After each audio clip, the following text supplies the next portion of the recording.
सरकार दो आलम सल्लल्लाहु अलैहि वसल्लम शब क़दर पाने के लिए एतकाफ़ फरमाएं, उससे बड़ा अफजल अमल कौन सा हो सकता है? क्या बयानात करना उससे बड़ा अफजल अमल है? उसकी वजह से लोगों ने ये समझ लिया, जिस मस्जिद में ताक़रात होती यानी बयान होता, फ़लाँ जगह से ख़तीब साहब आते और सहरी का इंतज़ाम होता, वो लोगों को शब क़दर मिल गई और उनकी मग़फ़िरत हो गई। और जिस मस्जिद में बयान नहीं होता, ताक़रात नहीं मनाई जाती, ख़तीब साहब नहीं आते, सहरी का इंतज़ाम नहीं होता, बेचारे उनके हक़ में जहन्नम के फ़ैसले हो गए, उनकी मग़फ़िरत नहीं हुई। अब वहाँ उस मस्जिद के इमाम साहब को भी ताने देंगे, कमेटी को भी ताने देंगे, ताख़रात नहीं मनाते, पैसे इधर उधर उड़ाते रहते, फ़लाँ करते रहते। ये नज़रिया बन गया है। और फिर ये मसलकी मसला नहीं है, अहले हदीस का फ़तवा ले लो, निज़ामिया का फ़तवा ले लो, देवबंद का फ़तवा ले लो, सब ले लो कि इस तरह मनाना शरीयत में जायज़ नहीं है।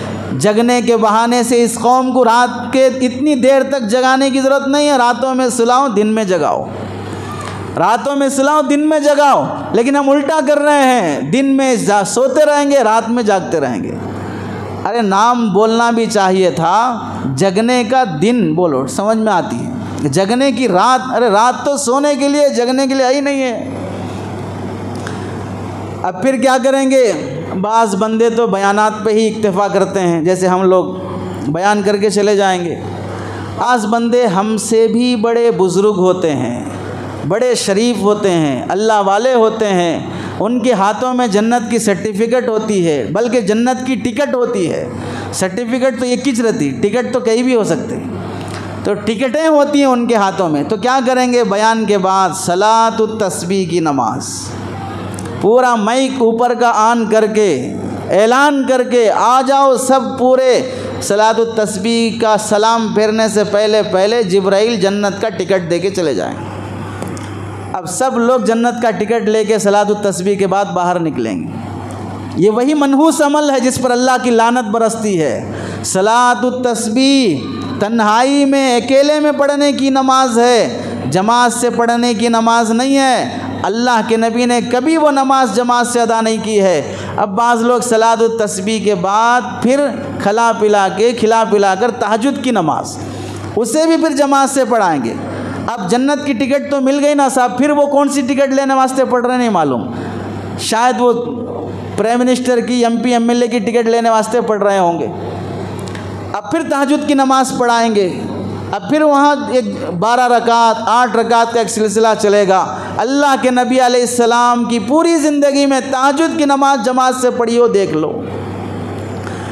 आम दिनों में फ़जर की नमाज अल्लाह के नबी पूरी ज़िंदगी जमात से पढ़े, ज़ोहर की नमाज़ पूरी ज़िंदगी जमात से पढ़े, असर मगरिब इशा की नमाज़ आपने पूरी ज़िंदगी नमाज जमात से पढ़ी है। वो नमाज़ें जमात से नहीं पढ़ेंगे, बल्कि वो नमाज़ें ही नहीं पढ़ेंगे, आज की रात सिर्फ तहज्जुद पढ़ लेंगे, सलातुत तस्बीह पढ़ लेंगे और ये समझेंगे कि आज की रात तो फरिश्ते आते ही हैं, फरिश्ते उतरते ही हैं, तो इन नमाज़ों की बरकत से हमें जन्नत का टिकट दे के जाएंगे। ऐसी मस्ती अगर करते रहेंगे तो जन्नत का टिकट देने के लिए वाक़ियतन फ़रिश्तों में एक हज़रत इज़राइल भी आएंगे, हज़रत इज़राइल भी आएंगे। अब हज़रत इज़राइल जब जन्नत की टिकट लेके आएंगे तो वो टिकट लेके खाली दे के नहीं जाएंगे, वो बड़े एहतराम के साथ साथ लेके जाएंगे,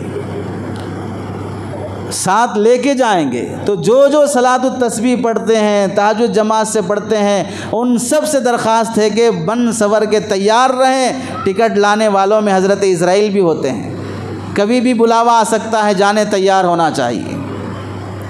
ये जगाने के बहाने हैं, इस बहाने से जागो। अब सहरी खिलाओ, उस सहरी में सूदखोर का भी पैसा है, रिश्वतखोर का भी पैसा है, हराम चिट्ठियों वाले का भी पैसा है, ज़बरदस्ती से वसूल किया हुआ पैसा भी है। सारे पैसे को घुला मिलाकर उसका सहरी का खाना बनाकर खिला दो। अब वो रोज़ा गारत, वो इबादत गारत, दुआ गारत सब खा पीने के बाद टिकट तो मिल गया ना जन्नत का। अब हराम खाओ हलाल खाओ, क्या करने का है, टिकट तो ले लियो, अब तो जाना ही है सीधा।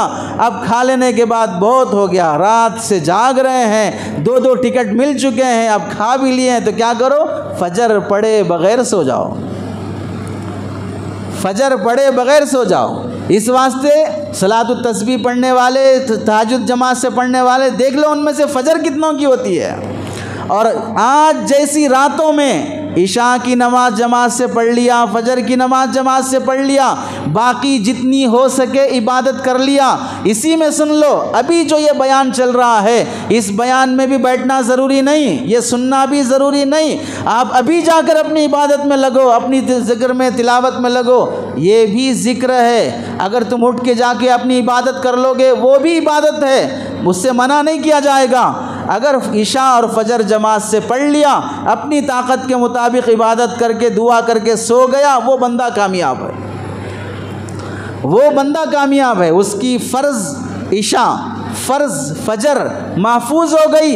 इन नफिलों की चक्कर में फ़र्ज़ गारत करने वाला, उसकी मिसाल ऐसी है जो नफिलों का एहतमाम करके फ़र्ज़ों को गारत करता है।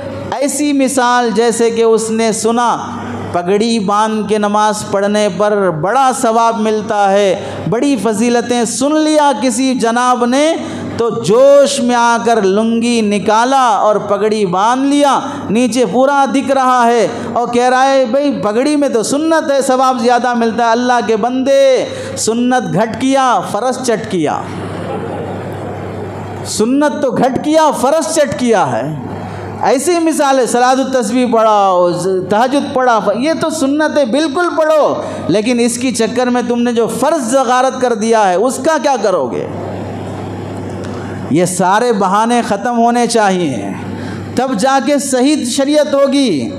अब बदनामी पे बदनामी, रात के 2-2 बजे तक ऊपर का माइक ऑन करके, अगर 12:30 बज रहे हैं, इस मौके पर अगर ऊपर का माइक ऑन हो, आसपास औरतें हैं, माएँ हैं, बच्चे हैं, बूढ़े हैं, गैर मुस्लिम हैं, उन सब के घरों में आवाज़ अगर पहुँचेगी तो उनको डिस्टर्ब नहीं होगा?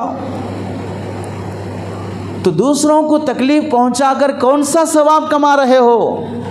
पूरे महल्ले और बस्ती को तकलीफ़ पहुँचाकर कौन सी इबादत कर रहे हो? अगर किसी को राहत नहीं पहुंचा सकते, इतने बुरे भी ना बनो कि किसी को तकलीफ़ पहुंचाने वाले बन गए।